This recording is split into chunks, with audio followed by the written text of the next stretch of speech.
Good morning friends, welcome back to my YouTube channel. So friends, आज हम बात करेंगे 10 की points for option buyers. So let's get started.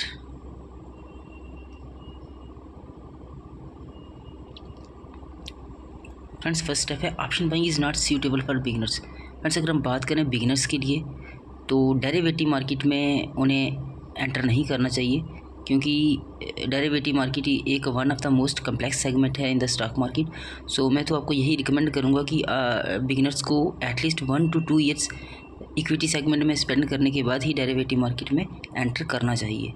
So friends, next step है probability of profits. Friends, अगर हम बात करें probability of profits for option buyers के लिए तो वो सिर्फ 20 to 30% ही है। वहीं 70 to 80% जो प्रोबेबिलिटी है वो ऑप्शन सेलर्स की रहती है, लेकिन ऑप्शन सेलर्स के लिए मार्जिन रिक्वायर्ड बहुत ज़्यादा होता है।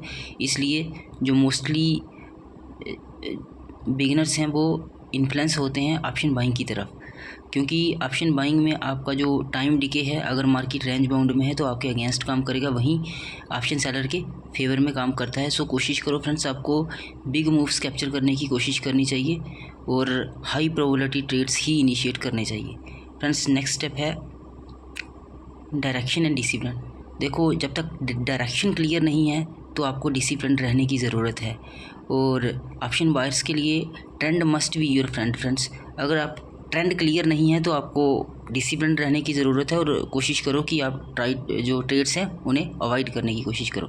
फ्रेंड्स, बात करेंगे नेक्स्ट स्टेप की, जो है रिस्क रिवार्ड रेशियो। देखो फ्रेंड्स, रिस्क रिवार्ड रेशियो आपका जो है वो प्री डिसाइडेड होना चाहिए। आपने एंट्री कहाँ करनी है और एग्ज़िट कहाँ करना है, क्योंकि जो मोस्ट ऑफ द बिगिनर्स हैं वो अपने जो लॉसेस हैं वो होल्ड करते हैं, जो कि गलत बात है। अगर आप 10,000 से ट्रेड कर रहे हो तो अगर आपका रिस्क रिवार्ड रेशियो 1:2 है, अगर आपको 1000 लॉस होता है तो आपको अपनी जो पोजीशन है वो स्क्वायर ऑफ कर लेनी चाहिए, क्योंकि अगर आप अपने लॉसेस को होल्ड करोगे, वो फ्रेंड्स कहते हैं ना कि आपने अपनी उंगली कटवानी है, जो हाथ वो आप पर निर्भर करता है, और कोशिश करो छोटे लॉसेस में ही निकल जाना, मुझे लगता है समझदारी है। फ्रेंड्स, बात करेंगे आप नेक्स्ट स्टेप की, value of time. Friends, value of time is very very important, क्योंकि ऑप्शन बायर्स के लिए जो टाइम है, अगर मार्केट रेंज बाउंड में है या फिर डायरेक्शन के अगेंस्ट आपने पोजीशन बना ली है तो आपको ज़्यादा देर रुकना नहीं चाहिए, क्योंकि जो आपका प्रीमियम्स का प्राइस है वो strike price plus volatility plus time left for the expiry है, प्लस अदर फैक्टर्स हैं जो वो डिसाइड करते हैं। तो जैसे जैसे टाइम डिके आपका जो प्रीमियम स्किल करेगा, इसलिए कोशिश करो कि आपको ज़्यादा होल्ड नहीं करना है। हाँ, अगर ट्रेड आपके फेवर में है और आप फिर उसे होल्ड कर सकते हो with trailing stop loss.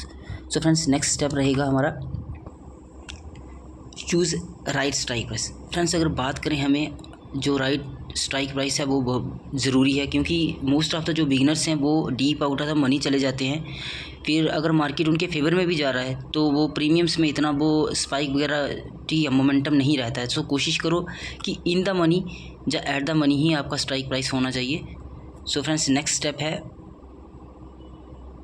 Position sizing. Friends, अगर हम बात करें पोजीशन साइजिंग की, वो कहते हैं ना कि never test the depth of a river with both feet. अगर आप सारी कैपिटल एक ही ट्रेड में लगा लोगे तो वो गलत है। आपको कम से कम, अगर आपके पास 50,000 है तो आप 5 या 10,000 से ही प्रैक्टिस करो, और आपको ये at least practice next 6 to 8 month same capital के साथ करनी चाहिए।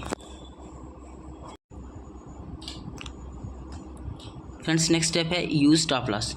देखो फ्रेंड्स, स्टॉप लॉस भी बड़ा ज़रूरी है, क्योंकि कई बार होता है कि मार्केट में हमने स्टॉप लॉस नहीं लगाया होता है और अनसर्टन कोई ऐसी न्यूज़ आती है जो कि हमारे अगेंस्ट जाती है, और हमारी कैपिटल है जो 70-80% तक भी वाइप आउट हो सकती है। सो कोशिश करो कि स्टॉप लॉस आपकी एक हैबिट होनी चाहिए, कि डिसिप्लिन जो ट्रेडर है वो स्टॉप लॉस के बिना काम नहीं करते हैं। सो फ्रेंड्स, नेक्स्ट स्टेप है होल्ड योर प्रॉफिट्स। बात करें अगर प्रॉफिट्स की, फ्रेंड्स, अगर आप फर्स्ट 8 स्टेप्स फॉलो करोगे तो आपको प्रॉफिट्स तो हो ही जाएंगे, लेकिन फ्रेंड्स अपने प्रॉफिट्स को होल्ड करना भी आपको आना चाहिए, क्योंकि डेली अगर आपने अच्छा डिसेंट सा प्रॉफिट कर लिया है अर्ली, ठीक है, 9:30 तक, तो कोशिश करो कि आप ट्रेड को अवॉइड करो। मोस्ट ऑफ द जो ट्रेडर्स होते हैं अर्ली ट्रेडिंग सेशन में तो अच्छा प्रॉफिट कर लेते हैं फर्स्ट हाफ में, लेकिन जब क्लोज़ करते हैं वो रेड में करते हैं, जो कि एक गलत बात है। सो कोशिश करो कि अपने प्रॉफिट्स को होल्ड करो। आप एक सेफ़र इंस्ट्रूमेंट में इन्वेस्ट कर सकते हो, एक लॉन्ग टर्म पोर्टफोलियो बिल्ड कर सकते हो, आप ETF में कर सकते हो, क्वालिटी स्टॉक्स भी कर सकते हो। सो कोशिश करो कि अपने जो प्रॉफिट्स हैं उन्हें होल्ड करना सीखो।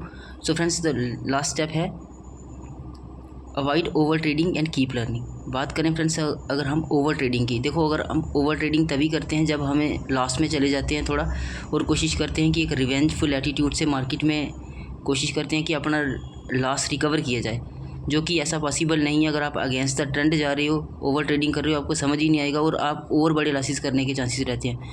सो कोशिश करो अगर आपको लॉस हो गया तो उसे एक्सेप्ट करना सीखो, बाकी नेक्स्ट स्ट्रैटेजी बनाओ, गलतियाँ क्या रही हैं, बैक टेस्टिंग के ऊपर काम करो।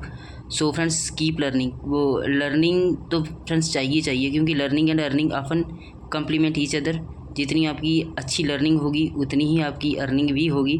सो स्टॉक मार्केट में आपको एटलीस्ट अगर आप काम करना चाहते हो तो एटलीस्ट 2 to 2 आवर्स डेली आपको देने ही पड़ेंगे। So friends I am very sure that ये 10 पॉइंट्स आपकी जो ट्रेडिंग जर्नी है उन्हें हेल्प आउट करेंगे और उम्मीद करता हूँ कि आप अच्छे प्रॉफिट्स जनरेट करोगे। So friends thank you for watching and I am very sure that कि आपने मेरा चैनल सब्सक्राइब कर ही लिया होगा, अगर नहीं किया तो प्लीज़ सब्सक्राइब माई चैनल।